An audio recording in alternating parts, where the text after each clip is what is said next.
Gauranga. No. Hare Krishna. Hare Krishna. Is the verse visible? No. On the screen? Not yet?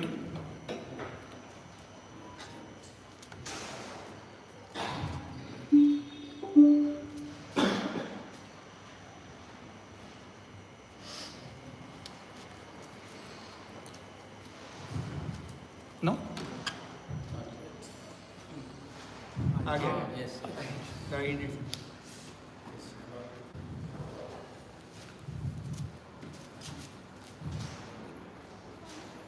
Aega. Hare Krishna, as the setup is going on, I would like to apologize. I left from my home, from Whitefield, to come here. But then now I can see a lot of faces which I have not seen for years. Hare Krishna. Are you a good name, Prabhu, now? Your name? Okay, I thought you were initiated now. So I left from home, and then suddenly halfway through there was a tire puncture. Fortunately, my service center was there. I gave the bike there, booked a cab, and I came here. And as I sat in the cab, suddenly it clicked me. Today is also a special day. What is a special day today? Prabhupada reached Boston Harbor today morning.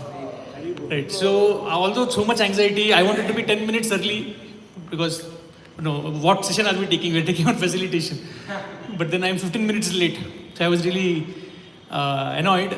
But then when I remembered that today is the day Prabhupada reached Boston Harbor, then I thought, compared to those inconveniences, this is a luxury. What?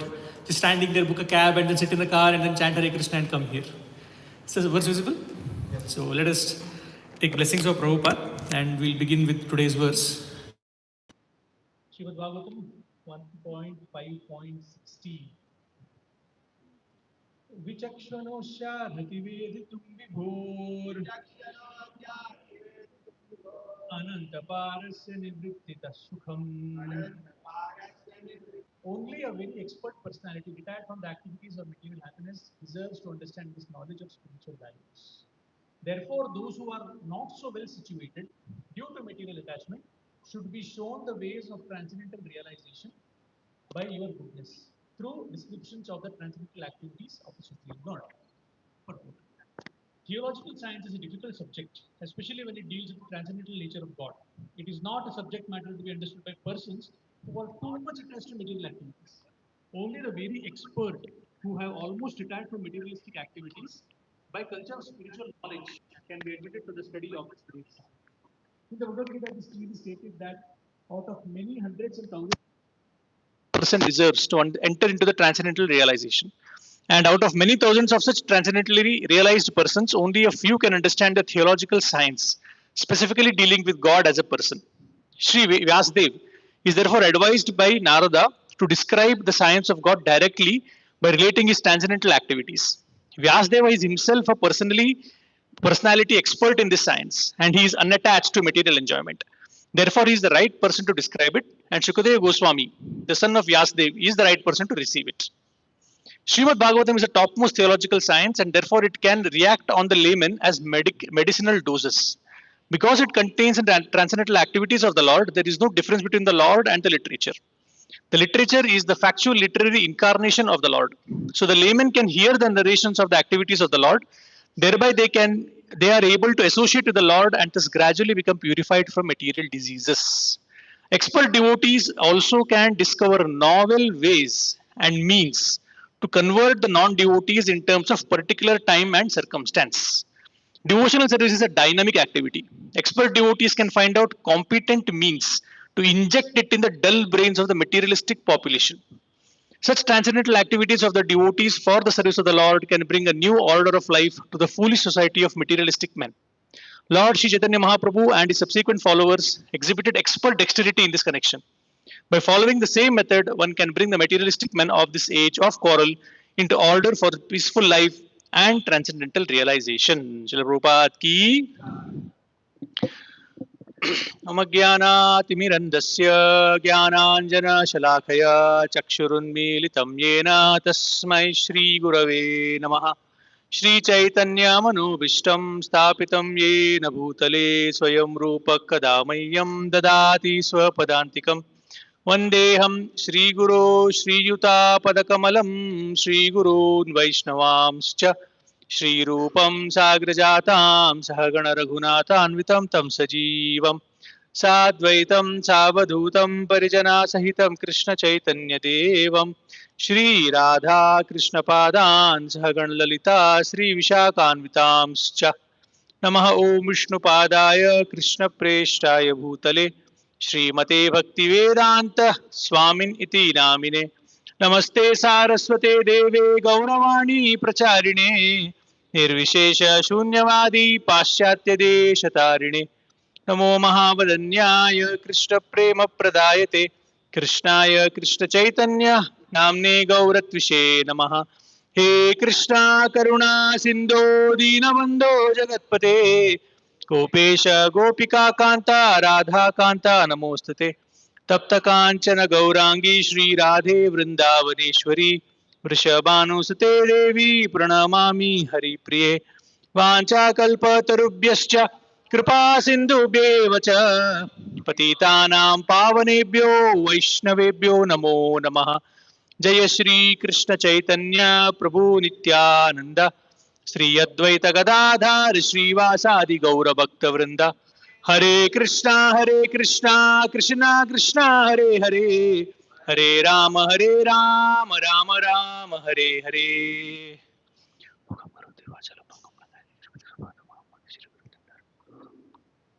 Hare Krishna. Prabhu, what time can the class go? 8:30 now? 9:15. 9:30. Okay. So I'll not be the obstacle between you and Prasadam. I'll make sure before 9:30 we'll try to complete. So this verse, especially if you see, comes in the Srimad Bhagavatam, where Prabhupada, where first of all the main translation itself is so powerful, where two kind of people are described. One are those who are almost retired from activities of material happiness and deserve to understand the knowledge of spiritual values. And then those who are not so well situated due to material attachment should be shown the way of transcendental realization. This verse it's very similar to another verse in Bhagavad Gita, which says, those who are intelligent, they should not disrupt the mind of those people who are attached. Rather, show them the path. Same thing is mentioned here also. And Prabhupada is mentioning here about discovering novel ways and means to convert the non-devotees in terms of particular time and circumstance. And seeing this, if you see, the Prabhupada is writing this, and Prabhupada actually has lived this also. How is he had done it, and how eventually after him the parampara continues is what we will discuss today. So today's topic of discussion, just let me know if you can see the full screen or the presenter mode.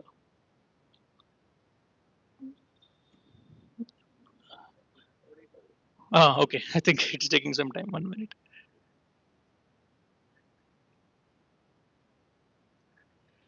So today's topic of discussion is art of reception. So caring for new devotees. So this today's class is not going to be very deeply philosophical, because as the title itself indicates, a lot of practical things will be discussed. And generally, we are trying to, when we say caring for new devotees, we are talking about devotees who are, say, just upcoming into Krishna consciousness, anywhere from the range of, say, 1 to 2 years or 2 to 3 years range, who like all of us are taking care of, or someone who's practicing, or someone who's reached Krishna conscious 16 rounds of chanting in the span of next 2-3 years. That is the range in which we are talking. You can see the full screen, or you can see the presenter mode. Full screen, perfect. So we will discuss this in the form of an acronym today. So if you see in today's world, there is something called as weapons of mass destruction, the nuclear weapons, right? And who and all has these weapons of mass destruction? Countries have it. So it's not an individual, like I cannot carry in my pocket, isn't it? So who and all has it? America, Russia, China, India, Pakistan, North Korea also has it, right? But there is one more thing called as weapons of mass distraction. And how many people have weapons of mass distraction? All of us. Here it is, right? So these are weapons of mass distractions. So in this weapons of mass distraction, if we really want to get the attention of the people, because what is weapons of mass destruction? Traction. There are some 5-6 companies sitting in Palo Alto, California, Google, Meta, and everything, who are trying to somehow capture our attention. Once they get our attention, then they will tell all the companies, see, I have this attention, I can show them your ads. So now we become prisoners. Either you pay subscription and then get free of ads, or you watch ads and then you continue watching their content. So if we really want to get their attention, then our presentation or our approach also should be very impactful. And that is the discussion today. The acronym is going to be impact. So IMPCAT, we'll discuss each of them. Try to go as briefly as possible, although so much to discuss in each of them. What is opening? जय श्री जगन्नाथ बलदेव महारानी की जय, गौर निताय की, श्री प्रभुपाद की. So first, I stands for identify. So what to identify? That's the first question. So we identify four things. First are the needs of the people. So whatever the audience, I think many of you are from, I can see youth forum faces. So I think already you know what is coming after this also. So first is needs. The audience that we are trying to, I don't know if you can see the font, the smaller ones. You can read it? Yeah. So some may be students, working professional, some may be married couple with children.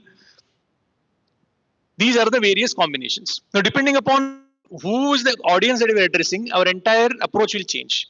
What will be the needs of a student? Marks. Unfortunately, today, marks and placement, both, because economy is like that. Working professionals' main concern is unmarried, of course, is work-life balance. Like we are having Gita course in ISKCON Sarjapur Road. So there we have two batches, English and Hindi. Hindi batch people are more devotionally oriented. They want more katha, more kirtan and everything. English batch, they are more like give us application points, work-life balance points, conflict resolution points. So working professional, that is one thing. Married couple, conflict resolution. Because unfortunately, what I was just thinking about, based on my little experience and practically everyone, most of them are married here. What I was thinking was, why is it that so much conflict have increased in the marriage in this particular generation? If you see global divorce rate is at 60%. And in some countries, those countries which are considered to be happiness index is number one, number two. Scandinavian countries, it is up to 70%, Luxembourg and Netherlands. India, what is the divorce rate currently? 1%. Unfortunately, our population is very high, so that 1% number comes to be very big also. But why is that? Why is it happening so frequently now? Is because in the olden times there was this concept of joint family, and even our parents, if see after marriage they might not be living in a joint family, but at least in-laws were there. At least some brothers are staying together. So just like they say, you need a village to raise a child. Similarly, even for married couple, you need multiple relationships. So in-laws role is different from mother's law. Father-in-law's role is different from mother-in-law's role. Brother-in-law's role is different from both of them. So when all those roles are there, played by different people, it becomes easier. But what happens in a smaller nuclear family? Husband has to play the role of husband, friend, father-in-law, mother-in-law. And wife also has to play the role of wife, friend, father-in-law, mother-in-law. So when multiple hats has to be worn by the same person, when people don't know which hat to wear when, that's when the conflict increases. And because of that, what happens further? From joint family to nuclear family. And from nuclear family, when conflict becomes too much, then there are no protons, neutrons, electrons roaming around in the streets, unfortunately. Right. So conflict resolution is what married couples are looking for. And married couples with children, their concern is not only work-life balance and conflict resolution, but to raise the children in proper atmosphere. So if you understand the needs, they don't have to tell that. Looking at them only, we can understand these are the needs. These are probably the needs of this particular person. Then comes the interest. So what interest means? Interest doesn't depend upon the first category, which means some person may like kirtan, some person may like reading, some person may like classes, some person may like dancing, singing, cooking, and the list goes on. There are so many different activities. So student may like cooking, a married couple, husband may like classes, wife may like kirtan, children they may like kirtan more. So if we can understand that, then through that also we can dovetail. Like in PES voice when we were preaching, I think about a decade ago, We saw that after our main first Gita course, we invite all of them to come to our voice. We call it positive thinker course. Every week once they come. And that class was at about 4:30 in the evening. College gets over by 3:30, so 4:30 was to keep. And we noticed that everyone follows Indian Standard Time. So as late as possible you can come. But there will be some chosen ones who will come at 4:15, 4 o'clock, for 4 or 5 people. And they are just loitering around. So we didn't know, and we are not doing justice to them because Krishna says, "Evatamam prapadyante." They are surrendering so much, coming at 4 o'clock, and we are not reciprocating enough. And because we are cleaning the voice, cooking is going on, and then the actual crowd comes at 4:45, 5 o'clock, 30, 40 people who were there. So then we thought we will do one special reciprocation to all these people. So we had a 3-story building, our Peset voice. So, and many rooms, of course. So we had about 10, 15 devotees staying there. So, and each of the devotees had their own talents. Some devotee was very good in Mridangam, some devotee was very good in Kartal, someone is very good in Shlokas. So we put one devotee in one room. And whoever came, we saw one big notice board there. If you want to learn Kartal, go to first floor, second room. If you want to learn Mridangam, go to first floor, left. If you want to learn cooking, go straight, kitchen is there. So because of that, whatever their interest was, accordingly they went to that respective direction and they got engaged. And then when many people have come, then come down. All of you come together. So those who are coming late, they are happy because anyway, unless they get inspired from inside, they will not come early. And those who have come early, we are doing justice to them also. So this is with respect to understanding the interest. Then comes the concerns. So as you see, these are getting more and more serious. Concerns are, one concern will be, will I be brainwashed? Gaurang Prabhu was mentioning when he went to give prasadam to someone, and he said no for prasad also. Young boy, college boy.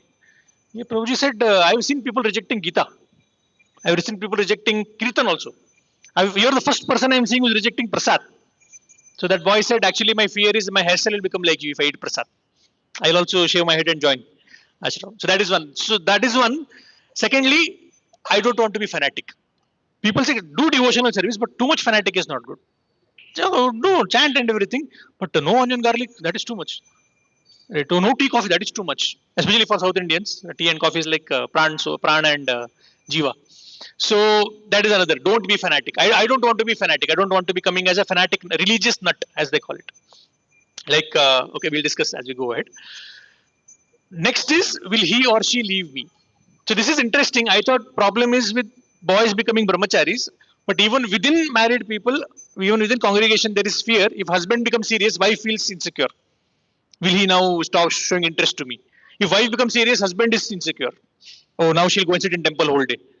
Right. So that is also another insecurity. And another classic insecurity is or concern. Oh, I think I missed that. Another classic is, oh, you ISKCON people send money, collect money in India and send money abroad. So I know one person like that. When I was working in a company called ABB 10 years back, I was in Gujarat. So there I had second shift. Second shift means afternoon 3:30 to night 12 o'clock.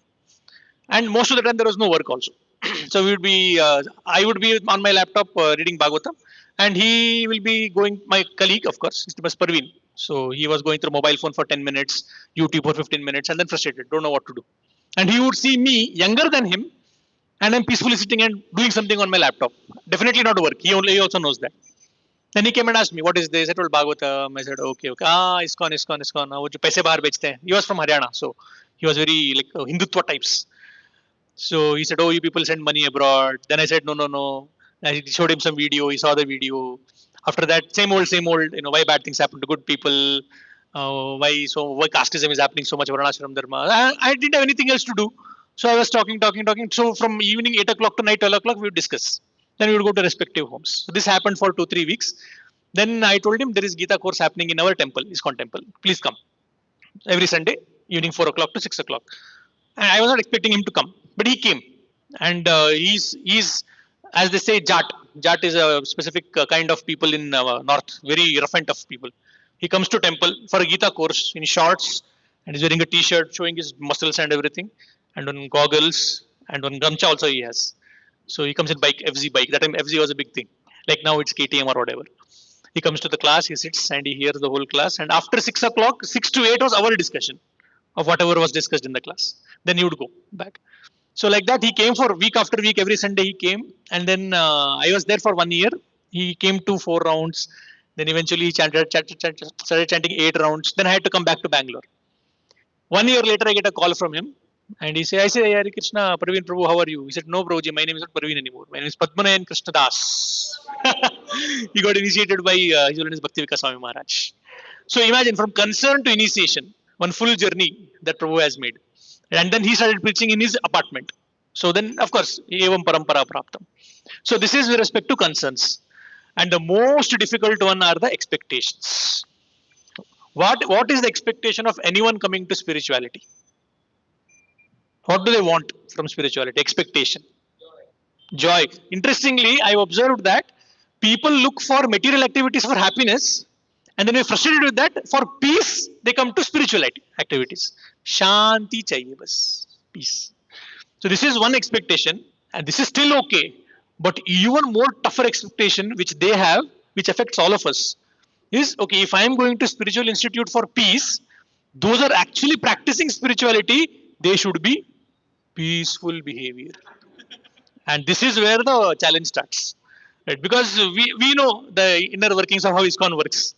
One city bank vice president Indian, he came to one of our devotees and said, sir, your ISKCON is amazing. Saffron devotee said, sir, your ISKCON is amazing. What organization you people have, amazing, mind blowing. Even Citibank doesn't have that much organization.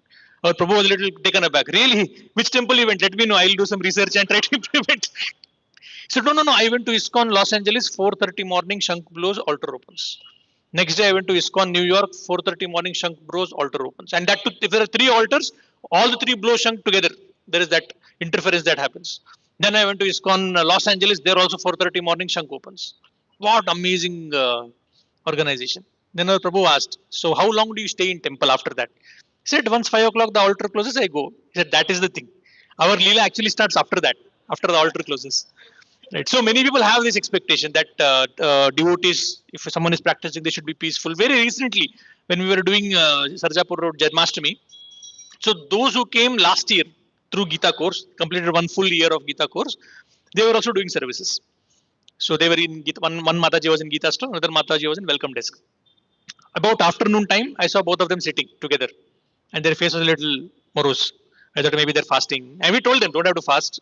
Just take prasadam. Prasadam is there. Ekadashi prasad is there. But I asked them, everything okay? Then one of the Mataji came and said, actually, Prabhuji, we had some bad experiences with devotees. I was thinking that devotees, when they come into the temple, they crush their ego and then they subdue their passion, and then they come into association of devotees. But we saw that devotees are overpowering. They're very pushy. They impose and they sometimes raise voice also. So then I came down. So our stall was upstairs. Welcome stall was down. So this Mataji came down, and then she spoke to another Mataji. She said, exactly. I also had the same experience. So Guyamaketi Prachati was going on. Right. So both of them were sitting. They thought, we'll not go anywhere. We will sit here and just take in Kirtan was going on. Then I explained to them how things work. And although for them, most of the devotees are like in their 30s and 40s, but by age they're in 30, 40s, but they have come to Bhakti 2, 3 years back. So first I clarified, Prabhuji, Mataji, anything from my side? He said, no. Rajakrishna Prabhu, Vyasacharya Prabhu, we don't have any problem. But other devotees, they had some. So they feel this is the normal expectation. Now we see in Prabhupada's case, Prabhupada did not hesitate whenever he wanted to correct someone. If he had to show anger, he showed anger also. But why this expectation is there? No, sadhu or devotee should be peaceful. In India, it is there because of the Mayavad. Because there was a lot of preaching of Mayavad, and they feel that all emotions are material. So spiritual advancement means no emotions at all. There is no concept of transcendental emotions. And in the West, this expectation is there because of the Buddhism, which also is like Shunyavad. So Nirvishesh here, Shunyavad there. That is the reason this expectation people have. And that leads to a lot of responsibility on us as devotees. After they become devotees, they'll understand, Prabhuji, we are also practicing. And our philosophy is so exalted compared to the brain rot content that is there on the online. Even basics, you're not this body, your spirit, soul, three modes of material nature, Tatastha Shakti, and Tantaranga Shakti. Even if you say that much, that is like a world changing knowledge for them. And unfortunately, they expect the person who's speaking is on that platform. And that's where the problem starts. Right? So let us see how Prabhupada expertly, based on the time, place, circumstance, met this needs, interest, concerns, expectations. Mahajanovena Gatasya Pantha. Okay. Prabhupada, 1965. What is the audience? Hippies. Okay. First is needs. What did the hippies need? something new. We are tired of the same old eating, sleeping, mating, defending, eating, sleeping, mating, defending. And then they wanted something new. They thought, okay, it seems that there is some amount of joy in unrestricted enjoyment. Right? Because parents are saying and society is saying don't do, don't do. Let us see what happens if we break those principles. So they also started going in the counterculture direction. What Prabhupada gave for them? Indian culture, especially Indian delicacies. So dhoti kurta, and if you see generally dhoti kurtas in ISKCON for a brahmachari is white saffron, orange color. Interestingly, in US the prisoners' clothes are orange. So for them it was like a rebellion kind of. We want to rebel from the society. We will wear orange clothes. So like Mataji used to wear. Prabhupada used to get one long cloth material. He'll tear it in half. He'll give Mataji's for sari. Prabhuji will wear this dhoti kurta. So both were wearing saffron. And not only that, the food. I think prasadam there is no. So many pastimes you already heard.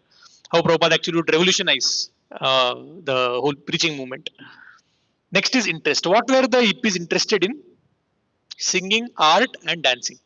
Because counterculture, like the Lower East Side where Prabhupada was, they thought that we will get some spiritual experience through these three activities combined with psychedelics. Psychedelics means drugs, LSD. That was one of their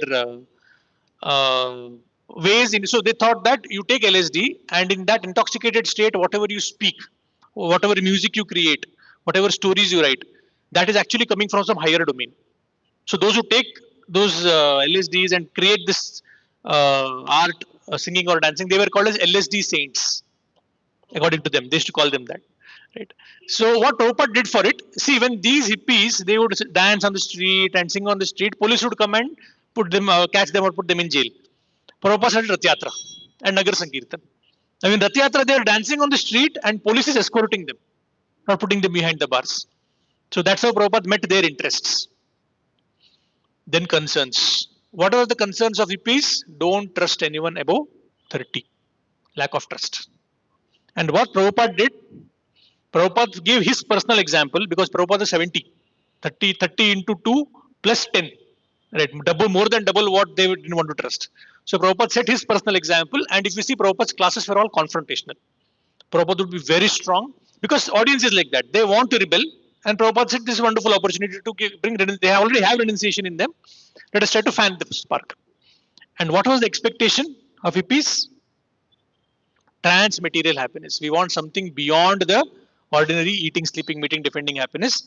And that's why if you see the terms which Prabhupada coined, stay high forever. There are leaflets printed. Stay high forever. Similarly, when hippie asked, what is Vaikunta like? You're talking about going to Vaikunta. Prabhupada said, Vaikunta is ocean of LSD. Right. Similarly, Sunday love feast. We don't use that here because that love has a different connotation in India. This is Sunday feast. But in the West, they used to use Sunday love feast. Right? That Prabhupada actually had used. Because at that time, there was some war going on with Vietnam. And one of the common slogans were, make love, not war. So Prabhupada took that love from that place and then put Sunday love feast. Okay, now this is in 1965. 6 years later, Prabhupada comes to India. And Indian landscape is totally different. How is it different? Their needs, concerns, expectations are fully changed. What are their needs after staying under foreign invasion for 1,000 years, especially 200 years by British? They wanted dignity and national pride. Their dignity was hurt. They wanted some national pride. So what Prabhupada showed, Western people accepting Indian culture. So most people thought that hey, this Swami is amazing. Many Swamis have gone in the past, but this Swami has made those Western people accept our culture. Right. So that is the first thing. It's, what is their needs? What was their interest? What was the reason Prabhupada had to go all the way there? Their interest was in the Western culture. Anything English? Anyone speaks English? Unfortunately, India is the only place where English is not a language, it's a status symbol. Everywhere else in the world, it's a language. And many places, they may not speak English also. Proudly, they will reject English. China, even especially in Tamil Nadu, they are very happy about their language. Other places are the only place where people feel, oh, English, he's speaking English, something very powerfully speaking. Right? Like there was one person who had come to a conference and our devotee had gone there for presenting some papers. So they were exchanging cards and everything. So this person gave a card to our Prabhu. Saw the card, his name was there. Below it was written BA, MA, PhD, BF.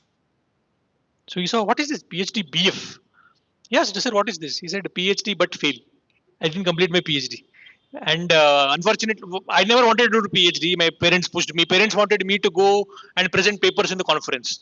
So by the time I joined PhD, I realized I can't do this. I failed it. But then, because most people in India don't ask further questions, so I thought, let people think BF is a further degree after PhD. Right? So, you're the only one who are asking me what is BF. Right. So because they're enamored by Western culture, if you see Prabhupada's classes also were very of that level only. Prabhupada would say, Bhagavad Gita is your literature. I had to go abroad, teach people, and then they are now coming and preaching Bhagavad Gita in the land of Bhagavad Gita itself. So white dancing elephants. They were not just wearing dhoti kurta, that was the needs taken care of, but they were preaching Bhagavad Gita. They were quoting shlokas. What were the concerns of the Indians at that time in 1960s, 70s? Poverty and starvation.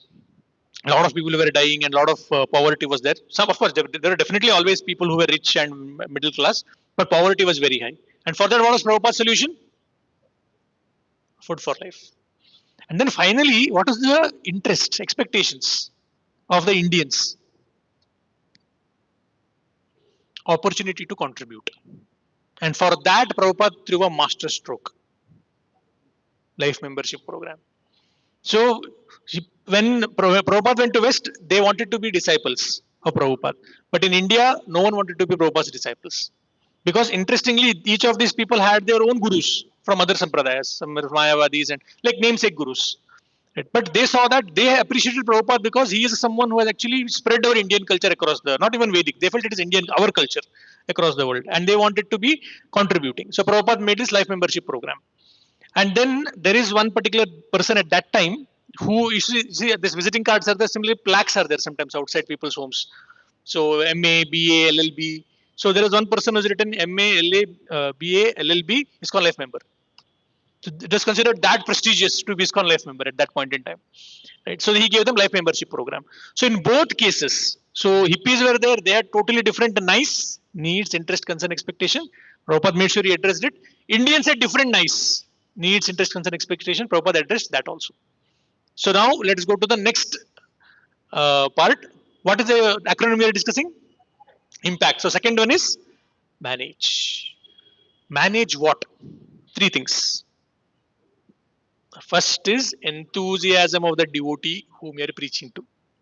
Because one who is taking up to Krishna, to the degree the person was miserable before coming to Krishna consciousness, to the degree the person was looking for Krishna consciousness, the moment he gets it, he will be on the cloud nine. Extreme enthusiasm. This photo I have taken from Vaishnava etiquette manual. A devotee is dancing with the helicopter style and other devotees are getting slapped. That's not what you're supposed to do. Right.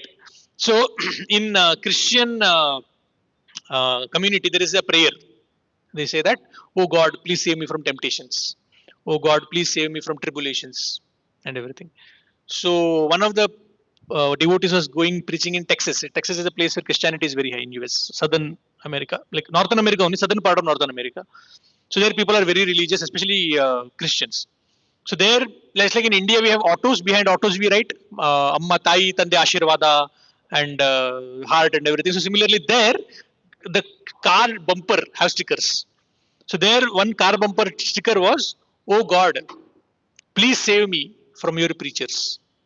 Because sometimes this new preacher are so enthusiastic and they look down upon you. They say you are fallen, you are this and that and everything. They said, no, thanks. I have nothing to do with you. Right. Similarly, when we don't have to laugh at them. Look at us. Like when I came to Krishna consciousness, 2000, came in touch with devotees, 2010. So 2010, 2011, I started chanting 16 rounds, and then 2011 May I started. 2011 August, Janmashtami, the previous temple, you would have a small stall for youth forum. That time there was no much registration and everything, but we would stick all the posters of our device on the walls and explain to people whoever would come. And Anantalu Prabhu just unleashed all of us. I, Durgesh Prabhu, Mahamani Prabhu, and everything. And we would catch people and explain full device. Why will they register for any course? We gave them a crash course on spot, 20 minutes. Right. So that is one of the things which, if we are facilitating, if we are mentoring, we need to make sure that we direct their enthusiasm. At the same time, we should ensure that we don't spoil their desire to serve also. Like one of our devotees, he was preaching in, so I'm sorry, it will be a lot of examples today because it's a practical class, not much philosophy. So one of our devotees was preaching. He had just newly gone to West. He was preaching in India for almost a decade. Then he went to abroad, and there even university he was giving class. After the class was over, one lady, one girl student, she asked a question: Why is so much fight happening in the name of religion? So same old questions which generally people ask. And our Prabhuji answered in great detail. Explained about three modes: fanaticism, exclusivism, inclusivism, extremism. Everything he explained. Long answer. Then she was satisfied. Then the class got over, and the Prabhuji, the preacher, Brahmachari preacher, got down from the stage, and there was the local devotee was staying there, Indian devotee, Grahastha devotee was organizing the program there. They were talking to the people who were post-class discussion were going on. All of them went. This girl came back, and she said, "This question has been tormenting me for years, and your answer has completely satisfied me. Can I hug you? Can I embrace you?" That was so. Now this brahmachari was told that be careful, because unlike India, abroad is a place where embracing someone is a sign of special affection, like shaking hand or touching the feet. It's like that. Now this is a brahmachari. How can he embrace? How can he let any woman embrace him? So then at the same time he cannot say no, because then that person's enthusiasm may go down. So he looks at the grahastha devotee. With eyes only communicates. Please help me, save me. And then that grahastha devotee comes into action. He tells actually he's a monk. On his behalf, you can embrace me. Right. And our Prabhu gets a little surprised. This is not the kind of embrace saving he wanted me to. Interestingly, his wife was standing there only besides him. She said, actually, I'm his wife. On his behalf, he can embrace me. And then they embraced and then they moved on. So we have to be, so that is an art in which you accept someone's enthusiasm, direct someone's enthusiasm. At the same time, you don't actually no, make that mistake in which they go in the wrong direction. Okay, that is the first. Whenever you're preaching to someone, make sure that their enthusiasm is taken into consideration. Next, their subtle body. What is there in subtle body? Mind, intelligence, ego. So naturally, when someone is practicing Krishna consciousness, just started 2 years, 1 year, 6 months, 1 round, 2 round, 4 round, naturally anartha start coming out. Anartha coming out is a matter of mind. But then what happens in intelligence? Doubts start coming out. What happens to the ego? Some tussles, some conflict. Someone said something, raised their voice, like I mentioned about these two devotees in ISKCON Sarjapur Road. So at this stage, it's if we have bonded good with that devotee and that devotee is able to open up, it's well and good. Sometimes we may have to observe and we may have to ask and we may have to address those issues. Like just like I spoke to those devotees, their face was morose. I thought they're tired of fasting, but then I realized they had these bad experiences with the devotees. So personally speaking, when I was in STW, VTW, this is about 2011, we had gone from Pesset to Mangalore. I'm from Mangalore anyway, so it was close by. So we were staying in NITK Voice. So what is STW, VTW? Software training workshop, Vaishnava training workshop. So morning and evening we have Vaishnava training. Morning program, chanting, Dhoti Kurta, classes, Kirtan, dancing Kirtan, deity worship. And daytime we go to NITK college and attend classes, proper software classes with certification. And that would help us in our placements. So, and I had especially aversion towards the traditional spirituality, because I had seen people who are old or who are ladies above 40, above 50, only they are interested in spirituality. And some of the things that I had heard also were very superstitious. And I was not in mood to. And interestingly, our parents sent us to school where we are asked to question everything. And in home, when we question anything about spirituality, we are told, shh, no questioning. Naturally we drop the desire to practice that spirituality or religion, to be specific. So but then when I came in touch with devotees, they were like scientific approach, discover yourself, can a scientist believe in God? Then I was like, wow, this is really amazing, right? This doesn't look like superstitious. So VTW was going on, and one particular class, one senior devotee was giving class, and at the end of the class, one devotee asked a question about Tulsi and everything. And then that senior devotee explained in the class saying that actually the pastime is that Vishnu was cursed by Tulsi to become a stone, and then he became a stone, and then the parts of the stone fell into Gandaki river, which has now become Saligram Shila. And Tulsi herself became Tulsi plant. And that's it. The answer ends there. The moment I heard that, I was like, oh my God, what is this? This sounds very similar to what my mother used to talk about. I thought so. I thought ISKCON people are very scientific. This kind of a superstitious thing, they're not even explaining anything after that. I was fully disturbed, and I remember that day. It was very hot sun. We had to walk. So there was a voice, the center where we stay. There was a road in between, and then you have to cross the road and go to the hostel. Devotees had arranged to stay for us to stay in hostel. That evening also I was thinking, what is this? Are they superstitious? I thought they were scientific, and I went to sleep. Next day morning, we got up early morning, 5 o'clock, and we were walking back to the voice. And then as we were going closer at 5:30 in the morning, we saw a huge bus coming out of that small road. I thought, why such a huge bus is coming all the way to the voice door? Then so whatever. So maybe a lot of devotees might have been there. That's what I was thinking. And then I went there, chanted, did my chanting. 8 o'clock happened, and then the MC took the mic, and he said, "So today we are very fortunate to have the association of His Grace Chaitanya Charan Prabhu."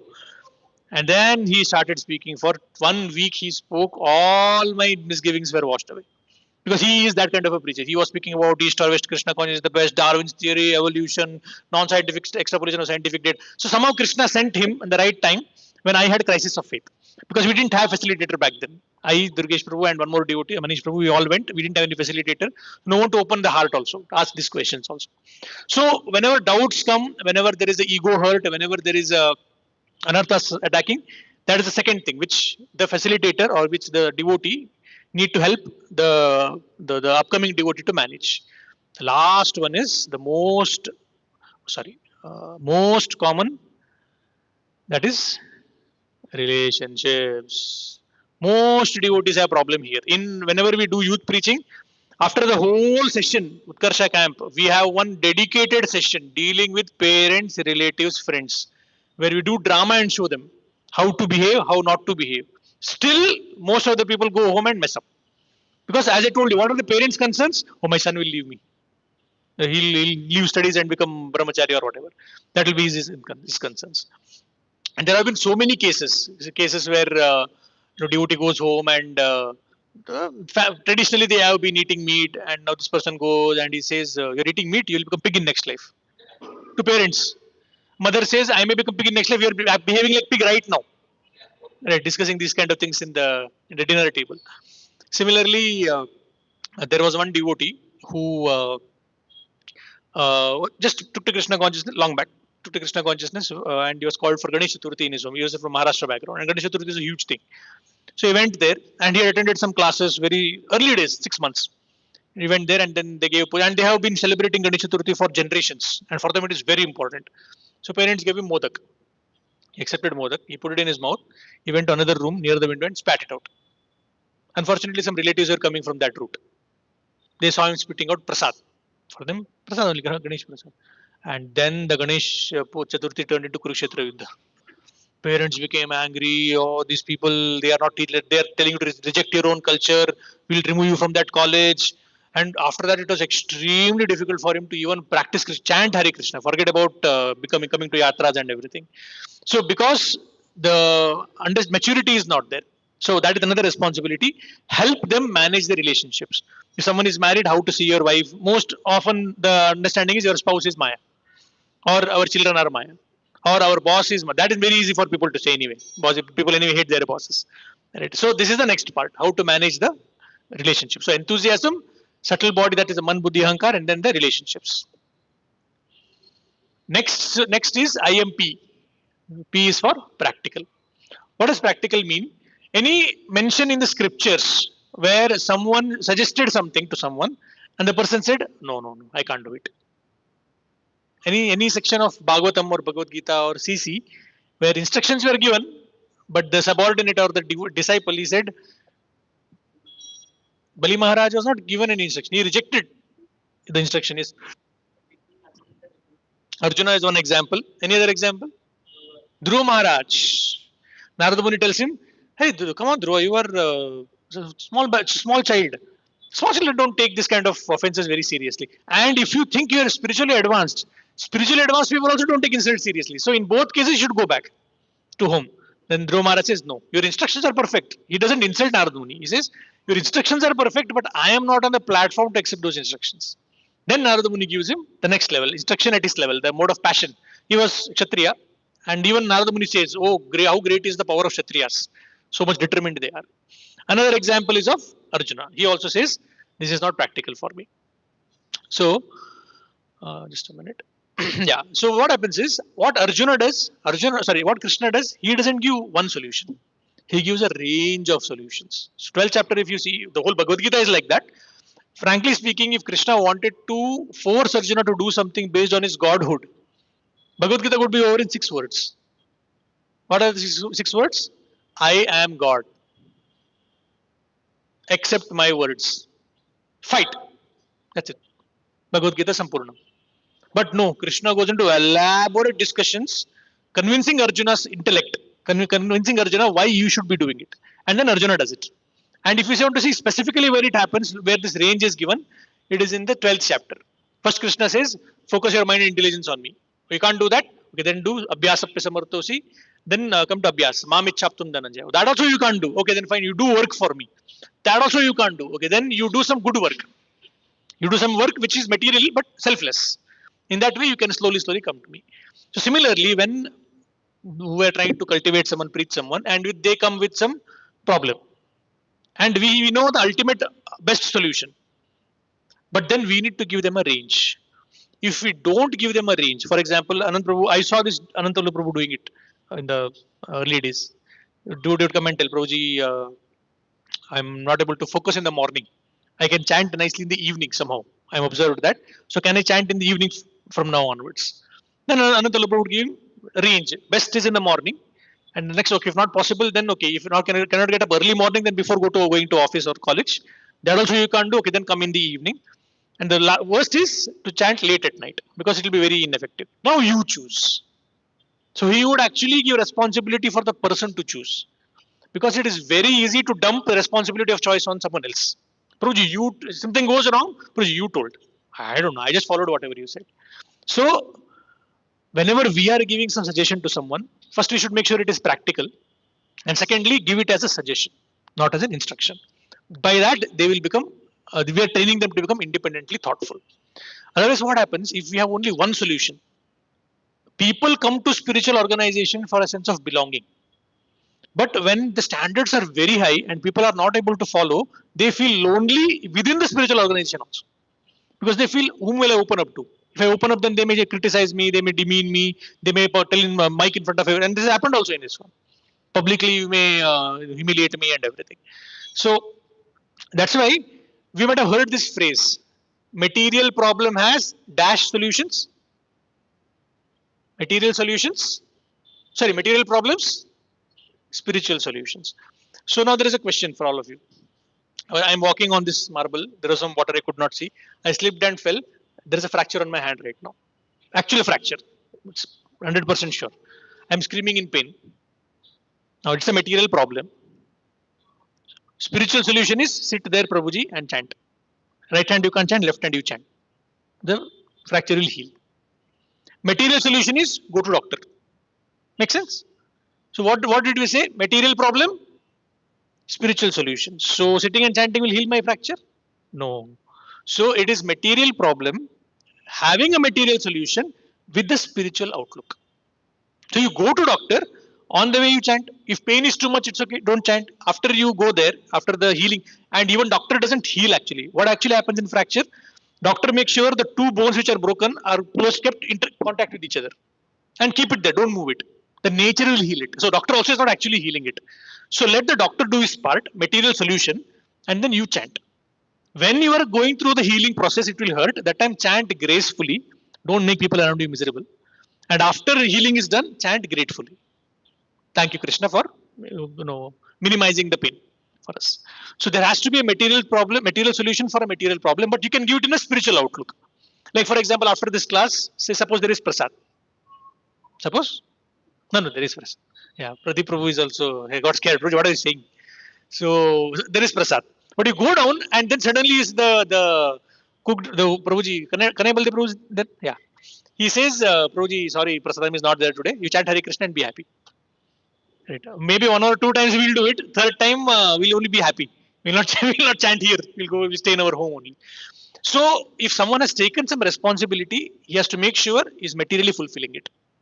Okay, now we are there. We don't have the responsibility of cooking here. We go down and there is no prasad. Then okay, let's chant Hare Krishna. So we should be thinking, let us chant Hare Krishna and be happy. person in responsibility cannot say just chant Hare Krishna and be happy, Prabhuji. Right? Like there was one person, he was a journalist, 1990s. He used to come to temple and one of our devotees was cultivating him. And the devotee was cultivating brahmachari. He had gone out for some service from yatra for 2 weeks. He came back after 2 weeks and he got a call from this journalist. He said, I am never coming to a ISKCON temple for rest of my life. I said, what happened? He said, 2 weeks back I came to your temple. You were not there. Huh? I was not there. I was out. Yeah. So actually my mother passed away. I came to temple and I'm not a very religious person. I wanted to discuss some spirituality, maybe something from Bhagavad Gita you can tell me to pacify me. You were not there. Some other saffron was there. Some other brahmachari was there. I went to him and you know what he told me? He said, what happened? He said, today your mother has died. Tomorrow your father will die. Day after tomorrow your brother will die. The day after that your wife also will die. And after that you will also die. So in this world we are all alone. You have to fly your own plane. So just forget about all of this and just chant Hare Krishna. Right? Is it philosophically wrong? No. But practically it is very wrong. Right? So even when Abhimanyu died, Arjuna was crying. Krishna doesn't give him philosophy. Krishna tells him, oh Partha, in this world there are two types of people. Those who are, when bad things happen, they make situation worse. They're fools. And those, when bad things happen, they make situation better. There also is giving him option, range of solutions. He's not telling him, stop crying like a baby. Right? I give you Bhagavad Gita, right? Why are you crying now? He didn't say any of that. Right? So that's why we need to give a range of solutions. Now, in scriptures, do we see this? Material problem, spiritual solution. With the material solution with the spiritual outlook. Any examples? Chitrakita Maharaj, where Prabhu? He accepts, no? Yeah. When he was not having child, but he got a child, and then he suffered also because of that. So, yes, bro. Prutu Maharaj, what was the solution?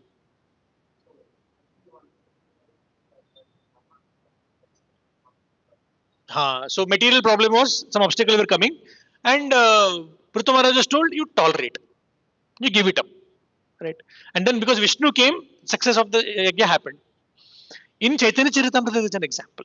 Both examples are correct. Chaitanya Charitamrita is an example where Mahaprabhu tells to Srivas, you are married, you are grahastha, right? And you seem to be spending time with us all the time doing kirtan and everything, daytime also. Don't have any work. No, you should get work. Otherwise, how will your family run? Srivas Thakur says that, oh Lord, no, by serving you, by doing bhakti, whatever are the needs of the family, 3 times I clap.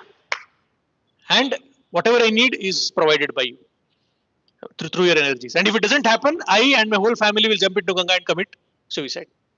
Mahaprabhu says, Lakshmi may go home to home, door to door, begging for wealth, but you will never have dearth of wealth. Okay? He gives spiritual outlook. Immediately, what he does after that? Shivananda Sen, you take care of his accounts. Right? See, we gave a material solution with the spiritual outlook. Right? So that's why it's very important that whenever we are giving solutions, it has to be practical. The moment it becomes idealistic or moment it becomes impractical, people will be put off. They will say, thank you very much. No. As I told the examples. Okay. So identity, M for manage, P is practical. Fourth, despite giving guidance, despite giving practical guidance, still people will make mistakes. And those mistakes need to be accommodated. This accommodate doesn't mean you give them place in the house. This accommodate means accommodate them, tolerate their mistakes. Like Prabhupada told devotees to paint. And Prabhupada gave instructions, what to paint and everything. So Prabhupada told Mataji paint Govardhan Leela. Prabhupada gave all instructions. So then this Mataji painted, but then in that Krishna having biceps, triceps, 8 packs and everything. Prabhupada said Krishna doesn't need to have muscles and everything to lift Govardhan. He has a slender, soft body like butter. Still he can lift Govardhan. Then one more Mataji came. She said, Prabhupada, I drew a picture of Krishna and Radha. So if you see, okay, here we don't have, if you see Radha Madhav photo, Krishna is standing and Radharani is actually offering garland towards Krishna. But this Mataji did away from Krishna. Prabhupada made a comment. He said, looks like Radharani is having some other boyfriend. She's offering garland to that boyfriend. And this Mataji was very, she was very sensitive. She started crying. And Prabhupada said, don't cry. I was just joking. He said, actually, your painting is so good. Radharani is offering garland to you. The painting is really nice. Similarly, there were times where one devotee, he had gone to Vrindavan, and he went to Vrindavan and he was painting. He was also a painter. He painted. He thought that how would Vrindavan look based on whatever he had heard in the classes, read in the books of Prabhupada and everything, and he painted one image and showed to. And what he did, there are a lot of other devotee paintings. In that, he put his painting also in between, and then he showed. So Prabhupada saw all of it. And when they came to this painting, Prabhupada immediately said, "Wait, who did this?"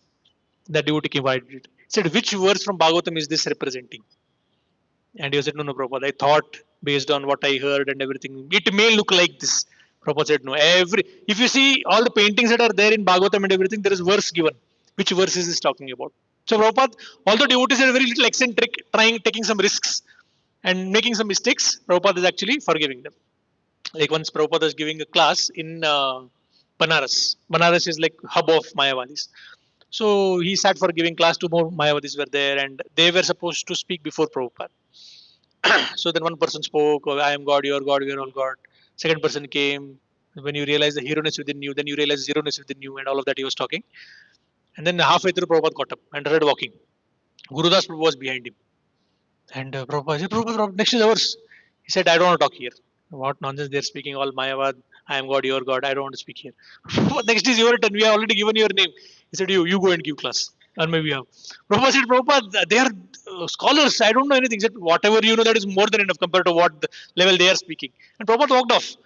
Gurudas Prabhu came on stage and he said, all these people are saying, you are God, I am God, we are all God, everything is one. You tell me, he said, the audience, Rasgulla the sweet and stool on the street, are they both the same? And the moment they heard, they were so angry. They went to Prabhupada complaining, your disciple is selling a street stool. He said, Prabhupada looked at Gurudas Prabhu, what? What did you say? He said, no, no, he's saying, then he asked, what did you say? Gurudas Prabhu said, I was saying that Rasgulla, the sweet, and the stool on the street, they are not the same. He said, okay, then Prabhupada looked at the devotees and said, actually, my disciples are American. They give very graphic examples. So you forgive them. Then they went back. Prabhupada turned to Gurudas Prabhu. What is the example you are giving? He said, Rasgulla the street, Rasgulla the sweet, the stool on the street. Wonderful example. It's a perfect way of showing that everything is not the same. It's a Prabhupada accommodated. Similarly, in the Chaitanya Charitamrita, there is an incident where Shivananda Sen, he is like the Yatra party in charge. And he's supposed to arrange everything. So devotees keep coming from Navadvip to Jagannath Puri.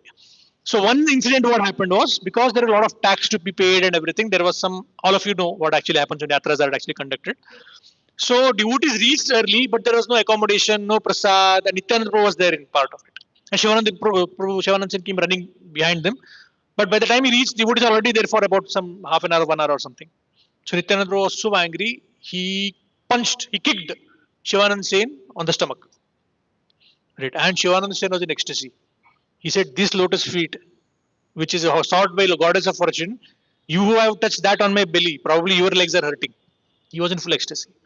But his nephew, Shrikant, he saw it and he felt that, what is this? Devotee should be, or the Lord should be peaceful. Correct, na? Within devotee also you have expectation. How can he punch? So much he is doing, can't give benefit of doubt, no have no sense. So he didn't say anything, but he was offended. Then they reach Navadvip. So when they go there, he comes to pay obeisances to Chaitanya Mahaprabhu. He, and in the Vedic culture, there is a principle that when men are paying obeisances, they should not be wearing anything on the top. Angavastra, everything you should remove and they pay obeisance. That's why many of the like South Indian temples, when you go into the temple, they tell you to remove your men has to remove their shirt. So he was wearing uttari. He went and he paid obeisances. And Govinda, Mahaprabhu's servant, he was about to go and tell him, "Hey, you're supposed to remove your Angavastra." Mahaprabhu says, "It's okay." Right? Mahaprabhu understood. He's a Supreme Lord himself. Understood this because he's mentally disturbed at this point in time. You can overlook some mistakes like that. So similarly, when we are preaching, two things happen. Either the people make mistakes or the people misbehave. And sometimes that misbehavior may happen on us only. Sometimes there may be, like in Prabhupada's case, Prabhupada is trying to preach to someone, David Allen. Prabhupada wrote a letter to Srimad Raja saying that I think I have finally found a first American Vaishnava. And what does potential first American Vaishnava do? Come to attack Prabhupada with knife. And so sometimes mistake may happen on us only, misbehavior may happen on us only. And that's where we need to accommodate. Of course, these are very nice to say. I'm doing the most easiest service in ISKCON, sitting and speaking. But these are the principles which we need to try to implement in our life. That is the accommodate. Next is coach. IMPAC. Two more. After this, there is one more. Coach. What is coach? See, we discussed about manage. Manage is in the sense immediately how to manage mind and senses. Immediately how to manage dealing with parents. Immediately how to manage my current zeal of enthusiasm that I'm feeling. Coaching is more with respect to observing that where this person can go eventually. Like you're sitting beside a person who's driving, learning to drive. You're telling, okay, now press clutch. Okay, now press brake. Okay, now take a left, take a right. He is just following the immediate instructions. But the person sitting beside him, he knows, okay, I need to go to Majestic. Okay, I need to take this person to Marathali, wherever. So similarly, in Chaitanya Charitamrita, he comes with an example. Come up with an example. Sanatan Goswami meets Chaitanya Mahaprabhu, and he gets Sanatan Shiksha. 2 months non-stop. So most of the verses which are like iconic now, Jeevere Sarupai Krishna Nityadas, Brahmand Brahmita Kon Bhagyavan Jeev, most of this were directly given by Chaitanya Mahaprabhu to Sanatan Goswami. He hears it, and then after that he does some journey from Banaras all the way to Jagannath Puri. In the way, he drinks some dirty water. Some water was there in the lake. He drank. He didn't know. He was thirsty, and that reacts to form blisters on his body. All over his body, there are blisters, and pus is coming out. And he suffered like this for 1 year. And every day, Mahaprabhu would come to meet Haridas Thakur. Sanatan Goswami was staying there. Mahaprabhu would embrace Haridas Thakur and embrace Sanatan Goswami. And Sanatan Goswami would feel so embarrassed. He would tell Mahaprabhu, my body is contaminated. But Mahaprabhu would not listen. He would go and embrace. This happened for some time, and Mahaprabhu felt, Sanatan Goswami felt, my life is useless. What am I doing? I'm supposed to be giving pleasure to the Lord. I'm giving pain. So one day he decides, mentally he contemplates of committing suicide. Next time when the Rath Yatra is happening, I'll jump in the Rath cart and die. Mahaprabhu gets to know. Mahaprabhu comes and he says that look at this non-gentleman. He wants to destroy someone else's property. He says the moment you took initiation, your body became my property. And now I decide what to do with this body. I have so many plans. I want you to go to Vrindavan, excavate holy places, write books, and establish the standards of Vaishnava etiquettes. Right? So Mahaprabhu actually gave him the vision by which what he will be doing in the future. Same is happening in Bhagavad Gita also. As I said, Bhagavad Gita, Krishna could have said, just fight. I am God. I am telling you, just fight. But Krishna shares the vision. If you do this, this happens. Urdhvam gattanti sattvasta, madhyatishtanti rajasa, jagannaguna vrittista, adho gachanti tamasa. Similarly, in Prabhupada's pastime, we see this example where Mukunda Maharaj, that time he was Mukunda Prabhu, got married to Janaki Mataji. Prabhupada only got them married. And after marriage, one day he comes to Prabhupada and says, Prabhupada, Swamiji, that time Swamiji used to call, Swamiji, now initiation is over, marriage is also over. We were thinking we'll take a trip to India and come back. And maybe stay there only in India. So they thought that initiation is like a rubber stamp. Now I can do whatever we want. Spiritually only, but we don't have to do anything more. Prabhupada tells them, actually, I was thinking San Francisco is a good place to start a center.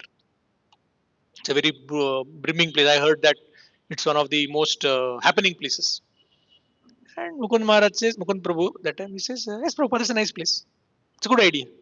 And then he walks, he doesn't feel that he's been instructed. It's a good idea, Prabhupada, all the best. And he gets up and walks off. He goes, catches some, so they did a lot of Lakshmi. So he just catches some bus and then he has a car. He goes in the car to some distance and then there is a place where there's a lake. They want to take a rest. So he and his wife, Janaki Mataji, they were sitting on a boat kind of like a plywood kind of a huge structure floating on that water. They both were lying down and then somehow Mukund Maharaj could not shake the feeling what Prabhupada told him. It's a good place to start a center. San Francisco is a good place to start a center. He was trying to sleep, but again and again Prabhupada's words are coming in his mind. By the time he finished that boat ride, he made up his mind, let's go to San Francisco. And then that's how the whole journey started from New York to San Francisco, then Los Angeles, then London and other Montreal and other places. Right. So similarly, Prabhupada would sit after the 1970s, Prabhupada would sit with the globe and devotees are sitting and he would rotate the globe and tell, okay, now you go and preach in this country. And then Mataji is asked, what about us ladies? He said, no, in this Krishna there is no male, female. You go and deliver your own places. Right. So Prabhupada gave vision to people and then gave them the freedom. Right. Yeah. And rather than giving instruction. So the last one is time. So this is what I heard from Anantala Prabhu long back. Whatever we want to learn, 25% happens through hearing. We understand it through hearing. Next 25% happens through contemplation. Next 25% happens through application. And last 25% happens only through time. So the passage of time will actually, so which means we as facilitators or mentors, we need to give time for people to grow. We have done everything. We have given them instruction or suggestions. We have helped them manage their mind. We have given their first understood their needs, interest, concerns, expectations. We have also given them practical guidance, and we have forgiven their mistakes also. And still, apparently, they don't seem to be interested in going further in spiritual life. They are stuck at one level. Like in Bhaktivedanta Hospital in Mumbai, 4 devotees started that, doctor devotees, and our brahmachari preacher would go and give classes. And naturally, 4 devotees are not enough to run a hospital. They would call people, doctors from other places. So it is a good opportunity to make doctors into devotees also. So our Prabhuji would go and give classes. So he met one heart surgeon, very famous heart surgeon. He said, "You are very spiritually inclined also, and you are very dedicated in your profession of doctor also. You should chant Hare Krishna." And he said, "Okay, chant Hare Krishna. I'm not very sure. How much? How much time it? How much should I chant?" He said, "16 rounds. You should chant. 16 rounds. And how much time it takes? 2 hours. Are you crazy? I don't have time 2 hours to chant your 16 rounds." And he said, okay. Cool, cool, cool. 12 rounds. We chant 12 rounds. 1.5 hours. Are you crazy? I don't have time for breathing here. And okay, 8 rounds. 1 hour. This is too much. I can't add 4 rounds. No. I'm having my lunch in the operation theater. What are you talking about? 4 rounds, half an hour. Finally agreed on one. One mantra, not round. He said, I'll chant one mantra every day. That much I can do. So he used to come regularly to Bhaktivedanta Hospital, and our Prabhu also would go once in 2 weeks, once in 3 weeks. And every time Prabhu would go there, that doctor will come and say, today I chanted one mantra.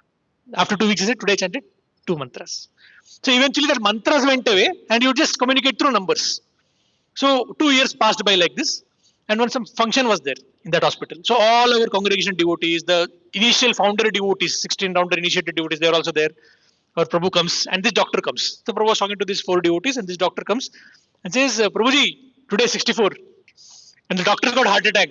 We are struggling to chant 16 rounds here, and this doctor had 64 rounds. And they had to be told, no, not 64 rounds, 64 mantras. So from 2 years now, finally has come to 65. Hopefully, this is a decade ago. Maybe now he's become devotee also. I'm not sure. So many times we may have to give time to people. Like I know one devotee here from our own congregation took up to Krishna consciousness, practicing very nicely, but then had a lot of issues. Personal anarthas were troubling, lot of conflict with devotees. Expectations were very high. He wanted pure devotees around, right? But then, unfortunately, we were not. So finally, after some time, he said, "Okay, Broji, I'm going to do MBA in some Western university, European university." He went there, and then most devotees were like, they were not saying it, but from their face, it was visible that I don't think he'll be able to survive. Going in India only is having difficulty. What will he do abroad? 1 year later, I get a call. He said, Hare Krishna Prabhu, I tell his like legal name. He says, "No, Prabhuji, my name is so and so Das." So he went there to that particular place, and then he there because people are devotees are very less. You get direct association of Maharajas, sannyasis. So one sannyasi was there stationed in that place, and he would like to play mridangam a lot. So he would go there, and Maharaj would call him, "Come, sit, play mridangam." So because of playing mridangam, he used to go regularly, and then seeing, observing such a. That's what he wanted, right? He wanted pure devotee. So he got association of pure devotee. Not in India, abroad. At Paschatya Deshatarine, right? So we don't know. We don't know when, how, who will pick up Krishna consciousness. That's why I'll just end with one last example. One of our devotees from IIT, he had become brahmachari. Then he became brahmachari. He became devotee in 1992, and he was extensively preaching. He went to Seattle. Microsoft's main hub is there, main headquarters. He was giving class. Many Indians were there. And after the class was over, office like proper Microsoft class. After the class was over, one person came to him and said, "Hare Krishna Prabhuji, you remember me? Recognize me?" He said, "I'm not able to recognize your face." He said, "You used to come to my room in IIT in 1990. This is happening in 2006. Said in 1992, you used to come to my room and used to give me cookie prasad and say, chant Hare Krishna one round, he'll give you cookie." right? And after some time, you chant also. After some time, you would come and say, now one cookie for 2 rounds you should chant. Right? And he was telling that I was a banya. I was like, 1 round chanting I'm eating one cookie. Why should I chant 2 rounds for one cookie? So I should chant 1 round only. Then eventually he gave me Bhagavad Gita as it is. I kept it as it is, never opened it. Then you should tell that Dukhale Mashashatam, material world is Dukhale Mashashatam. I thought maybe you are frustrated. I have not nice plans to go abroad and enjoy. Anyway, MBA, my IIT got over, then I went abroad and I came, I did my MS and I was frustrated, super frustrated. Then someone told me you do a PhD, you'll be happy. Right. So please ask this question to IISc people. They will tell you how happy PhD is. Anyway, he did a PhD. Then I'm more frustrated. Then someone said, you get a job. When you get money in hand, then you'll be happy. I got a job in Microsoft and still I was not happy. Then someone said, get married. Then you'll be happy. Then I got married and now I have everything. Wife, children, nice job, car, job security, everything is there, but still there's some restlessness. That's when I opened your Bhagavad Gita as it is for the first time and opened it from the plastic cover. And I read the whole Bhagavad Gita. And then when I came to that verse, Dukhalaya Mashashatam, I said, yes, this makes sense. So time, it took time for him to. Then I went back to the last page and saw where that time there was no Google search and everything, 2006. I went, where is this center nearby? And then I went to this center. And then he became disciple of His Holiness Lokanath Swami Maharaj. Right. So then hearing this whole story, our Prabhu was telling, so I gave you Prasadam in 1992 and I'm meeting in 2006. Sometimes it takes 14 years for Prasadam to digest. Right. Or even more sometimes. Right. So we don't know who will become serious when and everything. That's why we have to make sure that we give opportunity to everyone. In case of Prabhupada, when he was getting initiation, after initiation, when he was in Mumbai, spiritual master came. President said that Abhay Babu is Abhay Charanarand is very nice. Please make him temple president. What Bhaktivedanta Thakur said? When time comes, he will do everything. Prabhupada was sitting on a park bench in 1965 and he was talking to one stranger. The stranger said, why are you here? He said that there are temples, hundreds of temples, thousands of devotees, hundreds of books distributed. Only time is separating. Right? So that is the last part of our discussion. Okay, so that is summarizing the whole class. First, we discussed about identify. What do we identify? Nice. Needs, interest, concern, expectation. Of this four, which is the most difficult? Expectation. What is expectation? Peaceful. Devotee should always be peaceful. Right. Next is manage. What to manage? Okay, I mismanaged my time, but anyway, what to manage? Enthusiasm, the sporadic enthusiasm of the devotee, and then subtle body, mind has anarthas, intelligence has doubts, ego has conflicts, and then relationships. Of the three, which is the most difficult? Relationships. Then give practical guidance. Material problems should be given material solutions with spiritual outlook. Yes. Accommodate. Despite identifying the problem, managing, giving them proper guidance, practical guidance, then still they make mistakes. Sometimes towards the person who is giving guidance only. That is where we accommodate.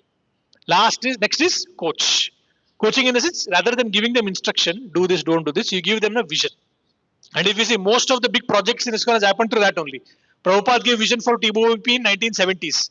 60 years later, now finally it is manifest. Radhanath Maharaj was speaking about GEV since 1992, 1989. Finally in 2014 it manifested. So they share vision. They are dream sellers. They sell the dream. And last is do everything, and despite that, there will be some amount of time that will be required for them to finally grow at their own pace. Okay, that is the conclusion of this class. Thank you very much. Hare Krishna. Anybody has any questions, or do we have time for questions? Maybe one or two questions, if there are any.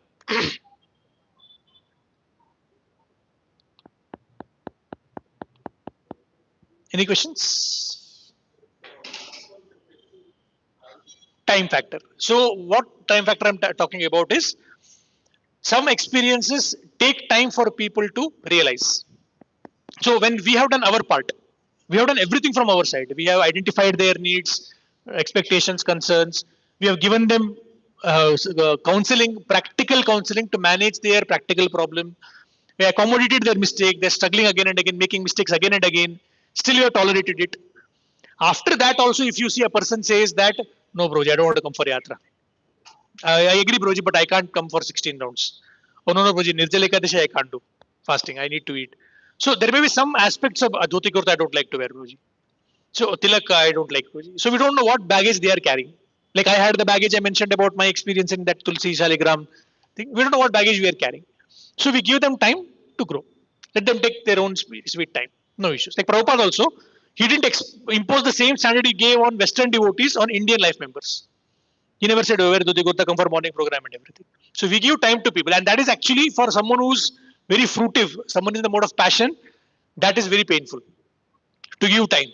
Especially after dealing with this weapons of mass distraction, where immediately on click it has to happen. When you deal with people, people don't work like that. People take their own sweet time. So we need to give them time, tolerate, and keep giving to them. Okay, Broji, is it clear? Any other question? Yes. Hare Krishna. Question, Ruji. Ruji, like you told to give material solution with spiritual outlook to material problem. Now, if that doesn't work, he'll come again. No problem. Let him come. So that's where your accommodate comes into picture. But make sure when you're giving that material solution, it has to be in a range. If you give just this is a solution, follow it. We don't know if he can follow, and he may be introvert. He may not want to open his heart and say. You give him 4 solutions, and then you say whatever is at your level, you follow. He follows solution number 3. Best was 1, next best was 2, least best was 3. He followed the least one, least option. Naturally, he'll face problems. He'll come back. At least we know what is his level. At least we know he's not acting. He chose that. Okay, then accordingly, the future solutions we can choose. Okay, if that is what you choose, then this is a problem that has come. Now, for this, there are 3 solutions. Go, try and come. So let them try and do it. Otherwise, what happens? We are making them dependent on us. We are making them handicapped.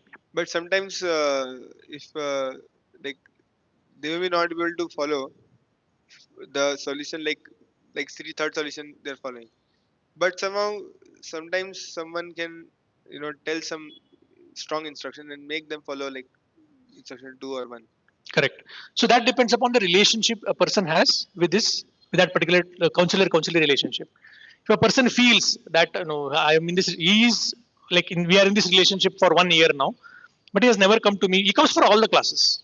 Comes for all the classes, morning program. No one has complained anything about him, but he has never come to me opening his heart.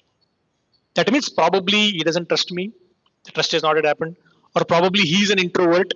So we cannot invade into someone else's privacy and say that I do it. Sometimes it works, right? But if it doesn't work, it backfires like anything.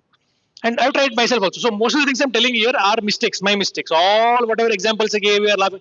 All are my mistakes. Most of them are my mistakes. Maybe 1 or 2 maybe success stories, but in most cases they're actually errors. So in case that relationship is good, see there are some confrontational preachers, right? And they like, and the people who are attracted to them also are confrontational. That's why if you see many of the times people say Prabhupada was so straightforward, Prabhupada was so fearless, Prabhupada was so confident. There are other sound bites of Prabhupada also where Prabhupada is forgiving. There are so many pastimes of Prabhupada where Prabhupada is actually helping them. There is one pastime where devotees had gone to one life member's house. Not life member, he was upcoming life member. They went to their house, devotees and Prabhupada. They did Pad Puja, they did huge flower welcome. They sat for Prasad. One devotee said, Prabhupada, there is onion in sambar, the food. Prabhupada said, there is no onion. So there are 4 5 devotees. Prabhupada, no, there is onion. Prabhupada said, Prabhupada need to look up. He said, there is no onion. Then this devotee picked up onion from the sambar and said, Prabhupada, there is onion. Prabhupada became very serious. He said, there is no onion in the food. And he became a little scared. And then he shut his mouth and he took prasad.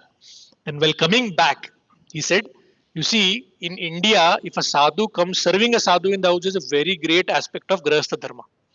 And if a sadhu comes all the way to the home, and just before prasadam, if he gets up and goes away, that is considered to be great aparad for grahasthas. Right? And it is our mistake. We should have communicated to them that we will not take onion garlic. So we should not make them pay the price of our miscommunication. Right? So at that point, and then now someone can take this sound bite and say Prabhupada is saying you can eat onion garlic. No, look at the whole context. Right. So time, place, circumstance matter. So in case you know a devotee, he's fully surrendered, wants to know more, wants to learn more, and you have that relationship, then you can definitely force and chastise and everything. But if someone is not in a position, someone is not opening up, then in that case, you better give him some, let him choose the solutions. Otherwise, later what happens? You give him highest level of solution, push him a little bit. He is not genuinely not able to do it because we are not Paramatma. We don't know what his actual level is. He is not able to do it. The moment he doesn't do it, he says, I can't show my face to Prabhuji anymore. And he stops full connection with ISKCON altogether. That's why when Bhaktisiddhanta Thakur, when he went to Madras once upon a time, one brahmachari was removed from the temple because of some misconduct. And Bhaktisiddhanta Thakur came there and asked the temple president, where is that brahmachari? He said, that brahmachari left. He said, what do you mean he left? Find him. So nothing will happen unless you find him. So all devotees went searching for him. Where is he? Where is he? He had given up chanting also. And then finally they realized, they searched for 2-3 days. They couldn't find. Finally, one of them said that that devotee is very good in, before coming to Bhakti, he had an art of repairing watches. Then they found out somewhere he is doing repairing watch work in some shop. And they brought him to Bhaktisiddhanta Thakur, and then again he was reinstated. Then he told the temple president, see, I as a guru have no choice but to be strong. But someone has to play the role of a mother and keep the devotees together. So if in that case, if someone is very strong, then he has to make sure that there is someone soft complementing him. That's why in our voices, wherever we have oral coordinator who's very strict. And then we have a mentor who's very soft. Oral coordinator's job is the whole center should be running properly. Morning program, everyone should come on time. Right. And what is counsel? The mentor's responsibility, that mentee should be happy in spiritual life. So if the other devotees are harsh, then that devotee provides the lubricant. In that it works. But if the same person is authority, that person only is counselor or mentor, then you have to be a little careful. It may work in many of the cases, but some cases, if it backfires like anything. So you should be ready to take that risk. I think we'll stop here. It's already 9:40. So Prabhupada ki jai, Gaur Bhaktavrind ki jai. So today is that auspicious day, as we mentioned. Prabhupada reaching Boston Harbor, and he has beautifully written that Markine Bhagavad Dharma.